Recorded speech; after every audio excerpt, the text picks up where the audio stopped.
Hi everyone, welcome back sa aking channel na GTR Math Tutorial at Facebook na RJ Enseñado. So another tayo, basic multiplication of decimals. So numerical ability worksheet number 4B. So para nga pala dun sa mga gustong mag-review ng basic talaga, panoodin nyo po yung mga uploaded ko na videos. Ang title po nito sa YouTube tsaka sa Facebook ay Civil Service Exam Worksheet. Karaniwan may isang number tapos may ABC ako. So nagsimula ako 1A, 1B, 1C, number 4B na tayo. So dire-diretso lang ang upload ko nito. Laging sa umpisa nakalagay yung mga sasagutan. So ang gawin nyo po, screenshot nyo lang. So sa umpisa, post nyo lang tapos try nyo sagutan lahat ng mga problems na pinopost ko dyan. Tapos tsaka nyo panoodin para ma-check kung tama yung mga sagot nyo. Okay, so para ito sa mga gustong mag-review ng simula umpisa talaga ng mga basic talaga, hindi yung diretso tayo sa mga word problems. Iisa-isahin po natin yan. Okay, so let's start. Ano ba yung rule natin in multiplication of decimal? So may dalawang or steps. May dalawang steps tayo.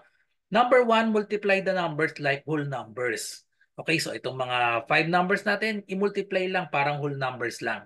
And then next step, put a decimal point in the appropriate place value so that the number of decimal places in the product equals the sum of the number of decimal places in all the factors. So yung product natin, kung ilan yung decimal places natin sa mga factors, i-add lang natin. Tapos, yun dapat yung decimal places sa product natin. Okay, so ang tawag dito sa numbers na minumultiply ay factors. Okay, so sugutan na natin. Number 1. So 11.01 times 9. Okay, or yung tamang basa nga pala, minsan lumalabas din sa civil service exam kung paano basahin yan. So ang 11.01, ang tamang basa dyan ay 11 and 100s. Bilangin, basahin nyo lang as whole number after nung decimal. So 1 and then 2 decimal places, so 100s. Okay, so ang i-distribute nga pala natin dito yung mga mauunting number lang. Itong 11.01, considered siya as apat. So itong 9, isa lang. And then number 2, so ito 72, dalawa. Itong isa, tatlo. And then number 3, so 2.8. Yung maunti lagi ang i-distribute natin para makatipid tayo sa space at saka para mas madali. Ano? So 11.01 times 9. Yung mas maunti, yung 9 ang sa baba. And then distribute natin. 9 times 1, we have 9. 9 times 0 is 0.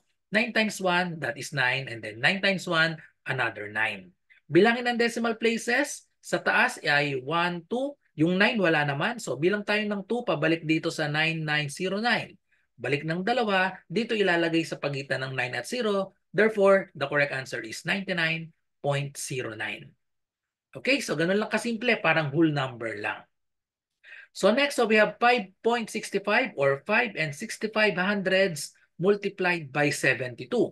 So distribute lang natin itong 2 muna. 2 times 5, we have 10, carry 1.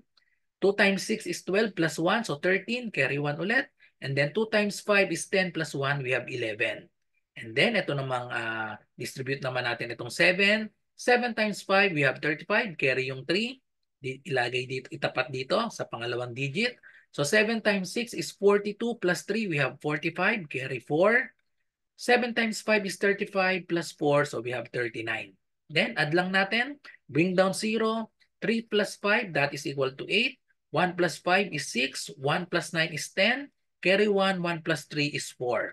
Now, bilangin na ang decimal places. So we have 1, 2. Yung 72, walang decimal places. So balik lang tayo dito ng dalawa. Simula dito sa dulo, 1, 2. So therefore, the final answer is 406.8. Yung 0 kapag nasa dulo siya, after nitong decimal point ay hindi na sinusulat.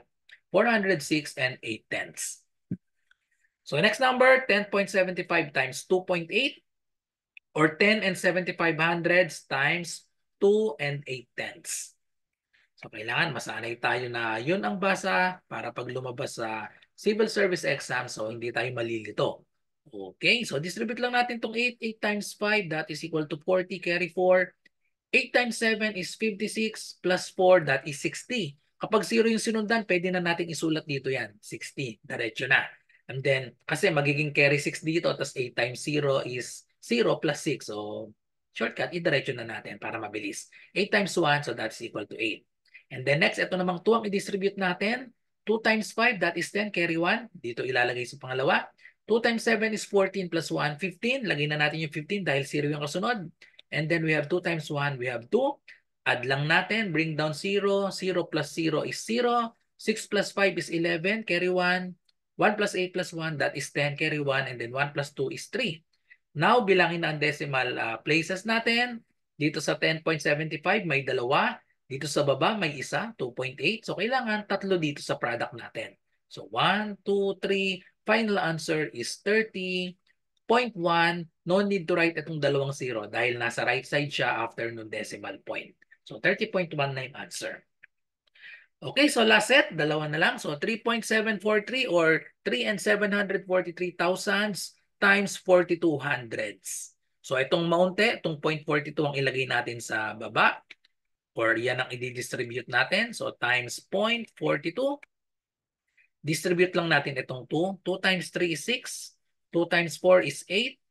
2 times 7 is 14. Yan, carry 1, 14. 2 times 3 is 6 plus 1, so we have 7. And then ito namang 4 ang i-distribute natin. 4 times 3 is 12, carry 1. 4 times 4 is 16 plus 1, 17, carry 1 ulit. 4 times 7 is 28 plus 1, so that is 29, carry 2. And then last 4 times 3 is 12 plus 2, we have 14.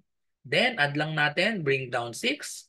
8 plus 2, that is 10, carry 1. 1 plus 4 is 5 plus 7, we have 12, carry 1. 1 plus 9, unahin natin itong magka-partner na makakakuha ng 10. 1 plus 9 is 10 plus 7, so that is 17, carry 1. 1 plus 4 is 5, and then just bring down 1. Bilangin ng decimal places, sa taas, 1, 2, 3. Sa baba, 4, 5. So, 5 decimal places ang total. Bilang tayo ng 5 simula sa dulo, 1, 2, 3, 4, 5. Therefore, the answer is 1.57206 or 57,206 hundred thousandths. Okay? So last number, 43 times 7.56. So unahin natin itong tatlong number. Yung maunti, laging yun ang sa baba, yun ang i-distribute natin. So 7.56 times 43. Distribute 3 times 6, so that is equal to 18. 3 times 5 is 15 plus 1, so that is 16. 3 times 7 is 21 plus 1, 22. And then distribute naman natin itong 4. 4 times 6, so that's equal to 24, carry 2. 4 times 5 is 20 plus 2, that is equal to 22. Then last 4 times 7 is 28 plus 2, that is equal to 30. And then add na lang natin, bring down 8. 6 plus 4 is 10, carry 1. 1 plus 2 plus 2, that is 5. 2 plus 0 is 2, and then bring down 3. Bilangin ng decimal places, 1, 2. Bilangin din natin dito sa product natin, 1, 2. Therefore, the final answer is 30 or 325.08. Okay, so that's all. Thank you for watching.